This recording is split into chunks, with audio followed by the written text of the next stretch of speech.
Well, it's a very interesting thing about the Jewish people and the left.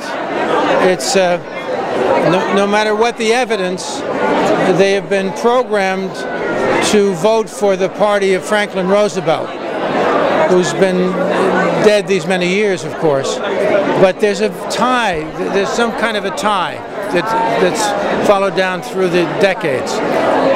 This president, this administration has been the first administration since the founding of the State of Israel that has not defended the State of Israel.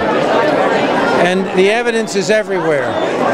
The dissing, this word dissing, you know, I don't use those kinds of words, but in this case, that people know, there was, President Obama insulted Benjamin Netanyahu.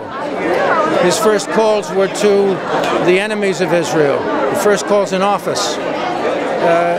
He came out, again, while he doesn't use any aggression toward Iran, who's building a nuclear weapon, he tells Israeli citizens where they can settle in, where they can build their homes in their own land. The evidence is everywhere that this man and this administration is no friend of Israel, and the Jewish people must pay attention to the evidence. They must not hide under a rugs or whatever, wherever their head is.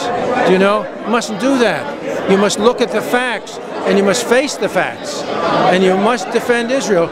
Anti-Semitism is on the rise all across the world, and a big part of that has been because of the encouragement of the words of the Obama administration and this president. They can hold responsibility for that in many ways. So I say to my Jewish friends, and I have to say I love the Jewish people, the great legacy of the Jewish people. We're celebrating it here tonight with the legacy of the Jewish people in film, because after all, the entire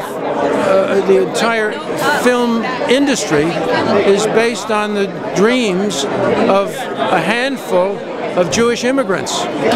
So we must pay respects to the Jews in this society, of course.